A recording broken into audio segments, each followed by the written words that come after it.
Reddit Fresh. Am I the idiot for threatening to not fund my daughter's wedding? My male 64, youngest daughter, female 23, is getting married in October.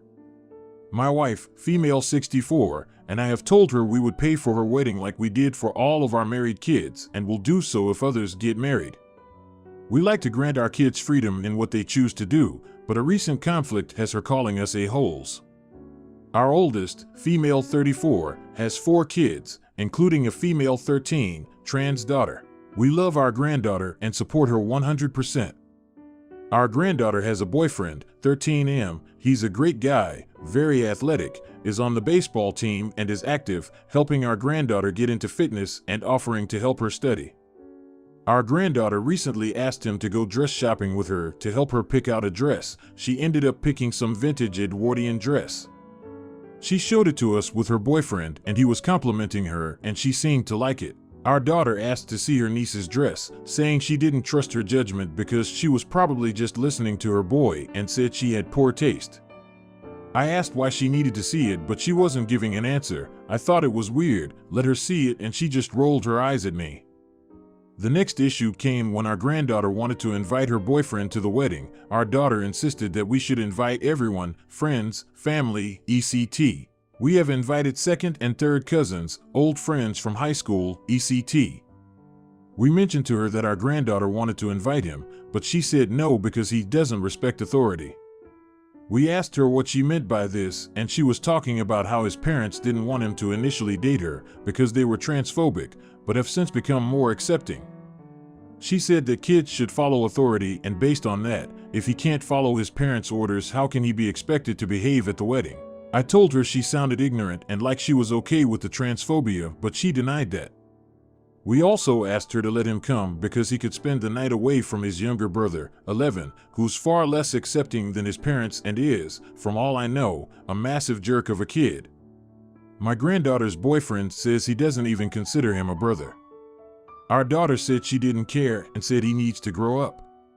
She also made disparaging comments about him playing baseball rather than focusing on academics. After all of this, she was starting to complain online about how the wedding was causing her stress among certain family members, and it bugged us. We told her if she didn't delete the post, we would cut funds for her wedding. She said we were being self-centered and called us self-absorbed, and we've heard from a few other of our kids agreeing with her. Am I the idiot? Everyone sucks here. Your daughter is not being her most compassionate self to the 13-year-old boyfriend here, but you're threatening to blow up her wedding for the sake of your daughter not wanting to invite the boyfriend of her niece. Both of these kids are pretty tangential to the main event, so why are you centering either one of them? You seem more concerned about the +1 of a person who wouldn't normally get a +1 than you are about your daughter and her wedding. You're the idiot. It's her wedding and she should invite whoever she wants. Why are you making your daughter's wedding about your grandchild? You are a big asshole. You pay all of your children and said you will pay for hers. I hope that she cuts all contact with you if you don't fund her wedding. Now, for the next story. Am I the idiot asking my stepdaughter's mom to pack her lunch? I have a 14-year-old stepdaughter.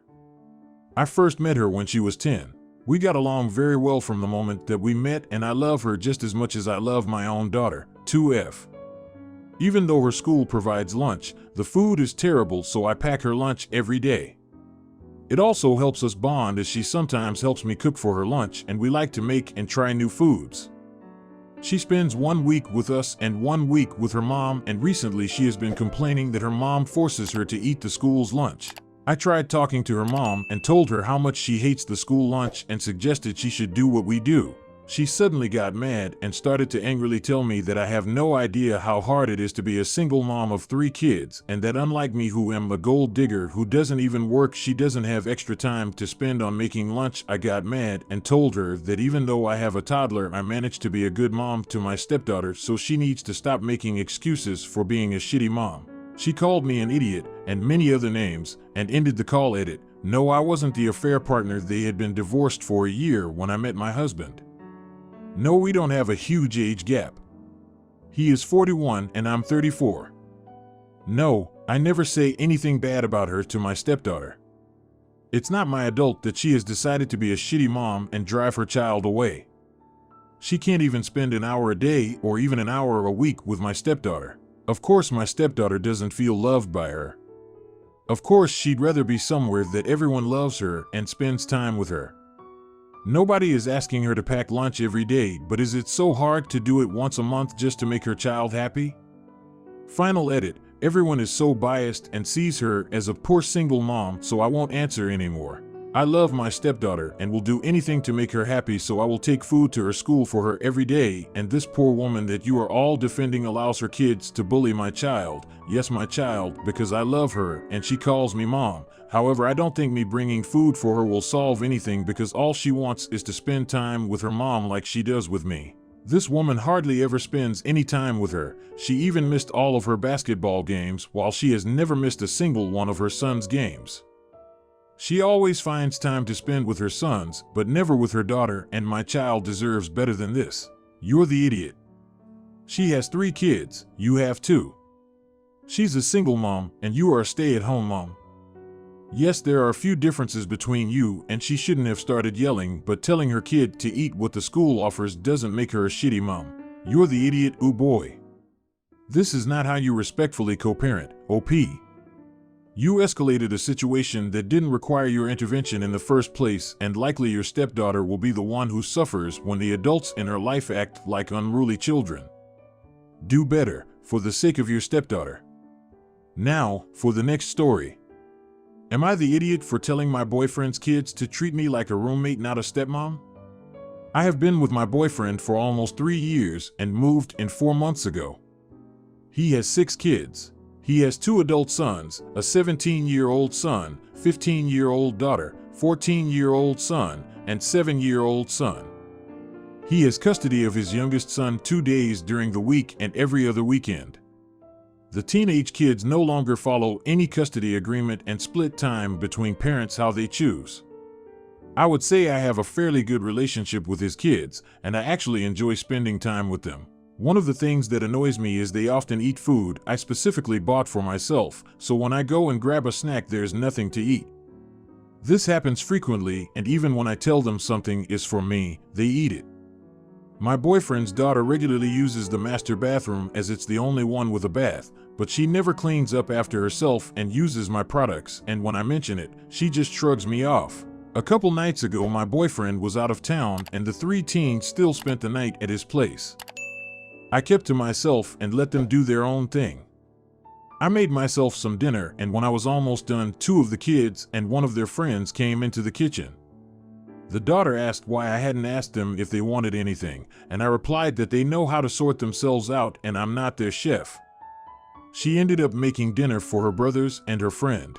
Afterwards, she told me she had washed up from their dinner and had left mine. I told her that was fine and that I wouldn't expect her to.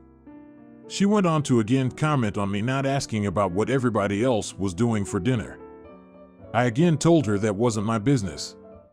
I elaborated with her and told her I wasn't looking to be her stepmom and that she should treat me like a roommate. That means respecting my space, belongings, and privacy, as well as not expecting me to cook/clean for her, but also knowing that I won't make her do chores for me. I brought them up eating my food, using my bathroom and products. I made it clear it goes both ways and that we can have a good relationship if the expectation of the relationship isn't a mother/daughter dynamic.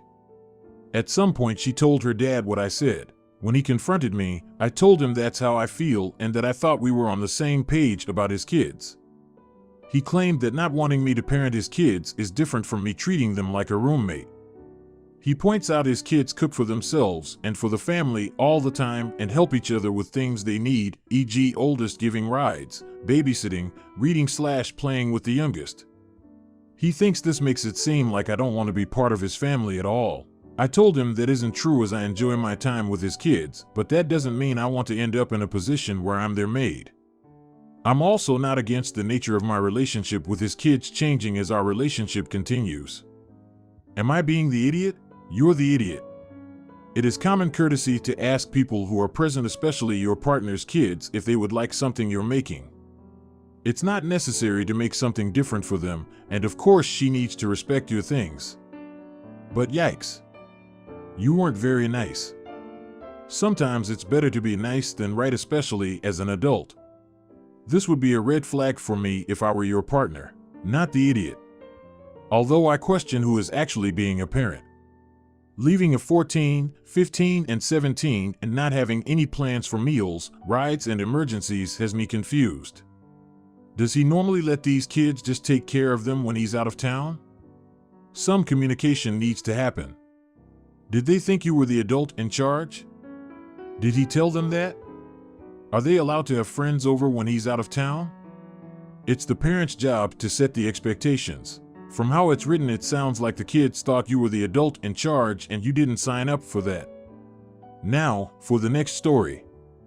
Am I the idiot for privately posting that I wish my coworkers would stop preaching about God? To really understand how my office got to this point, I must first state that my office is tiny, less than 50 people. I work for my sister. My coworkers have been microaggressive to me since I came out as trans. 2 of my coworkers are devout Baptists who will regularly bring up God and the church they both attend in the workspace. I am not Christian and have religious trauma. Additionally, I work on a specialized team in a small office within the larger office. Yesterday, a coworker, A, who my team was previously friends with, came into our office and explained to us that she had been out at the end of last week because her husband was having surgery. While he was being prepped, they found a mass in his throat. It was biopsied and is being checked, and I genuinely hope it comes back as benign. After telling us how they found the mass, they told us a story about how she had found a singular bed bug on her pillow once and flipped her house upside down. She didn't find any others and everything was fine, and how good is God that he woke me up at the exact right moment. And then she tied that story back into telling us about the mass by saying the surgeon found it was a God moment. Now, I do not begrudge people believing in miracles and perfect timing. I don't even begrudge people thanking God for things in my presence because my trauma is my own to handle. But I do get frustrated that it is so commonplace to talk about Christianity and low-key preach in a work environment. If I were to bring up my religion, polytheism, people would look at me sideways, in my specific office, at least. It is important to note that I said none of this directly to A, nor to anyone else in my office. I did, however, post it to my Facebook during a bathroom break. I used vague language and didn't even mention the discussion that led to my venting. I simply said, verbatim, that I hate that people can preach about God at work, but if I brought up my deities it would be an issue. A different coworker, B, who I used to be close with but whom I've been having more issues with recently than I can put in this post was on my Facebook. She apparently took it upon herself to tell A about the post. This led to A posting an extremely passive-aggressive message in a Teams chat about never saying anything about her husband again because some people are not friendly. Both co-workers are also now being deeply passive-aggressive this morning. I can elaborate in comments. My boss has been made aware of it all but is on vacation until next week. I never intended A to see my Facebook post. I've now blocked B. I really TA for venting my God-shaped frustrations on Facebook? You're the idiot. You talked about them behind their back instead of just talking to them directly. I need to vent, but do it to a close friend, not an entire audience on the internet. What you did is so disrespectful to those relationships with your coworkers. It is very passive-aggressive. YTA handling your triggers and trauma is something you alone manage. If it's to the point that you cannot exist in a space where you hear people talking about it, it's time to seek professional help. You knew these people were friends with you on Facebook and still chose to make a personal attack about them expressing themselves and are confused about them being mad? That's silly. Now, for the next story. Am I the idiot for hiding vegetables in my boyfriend's food? I, female 28, have been with my boyfriend, female 36, for a year and we moved in together about 4 months ago. One of the first things I noticed about my boyfriend was that he never really ate vegetables. He would sometimes eat them if we were out at a restaurant and they came as part of his meal. But he never ate them when I cooked for him. Originally, I thought that maybe my cooking was the problem, so I asked him if he enjoyed my food and he told me he loves my cooking. On nights I didn't cook for him, he ate exclusively frozen foods and never ate the vegetables in those either. Naturally, he has some health issues. Vitamin deficiencies, etc. He had phrased it to me as if he was somehow just genetically unlucky. I believed it for a while how that stuff works, but eventually it became clear to me it's because he voluntarily eats a vegetable like once a month. 6 months ago, I started hiding vegetables in my cooking. If I was making pasta, I'd put the vegetables and I'd usually put in for myself, then take half out and blend it so he wouldn't notice the vegetable chunks and then tell him I'd just scooped the veg out of his portion. This happens more often now we live together because I do all of the cooking. He's been telling me a lot lately he's been feeling a lot better the past few months and has even had his doctor reduce the dosage of some of his medications, and he hasn't had to take his multivitamin in weeks. I kept my mouth shut because I'm just glad he's feeling better, and it really does me no harm to hide the veg in his food. Yesterday, I was making one of our regular pasta meals. It's one that's very easy to hide at least 4 veggies in, and I was about to blend my boyfriend's portion when the blender died mid-blend. I had to serve it in all its veg chunk glory. My boyfriend refused to eat the vegetables, but when he tasted the sauce he said it's weird how it tastes the exact same even though this one has veg in it. So, I confessed. He screamed at me and called me a controlling witch and said that it's none of my business if he thinks vegetables don't do anything. I pointed out he said he felt better. He said his health was none of my business and that I'm a controlling judge and stormed out of our apartment to stay with his sister. His sister texted me to say he's fine, but she agrees. My friends agree it's ridiculous that he didn't eat veg, but agree I'm being an AH. Am I the idiot? Not the idiot. I did this with my husband early on in our relationship. Finally, I made a meal and something was noticeable, so he asked about it. I told him what I'd been doing. He laughed and kept eating. From then on, I was able to stop hiding the veggies until we had kids. You're the idiot. Listen. Lies and deception are no way to build a healthy relationship. You know that, he knows that, society in general knows that. So your part in this makes you the AH. However, consider what drove you to this behavior, because it doesn't sound like this would be a healthy relationship even without the lying and food drama. This is what I'm getting. Your much older partner is refusing to take care of himself in a way that keeps him healthy, seriously, not even supplements, and in response you turned into his mother. How does this affect other aspects of your relationship? Is this behavior from him attractive for you? Can you see yourself building a family together with this guy?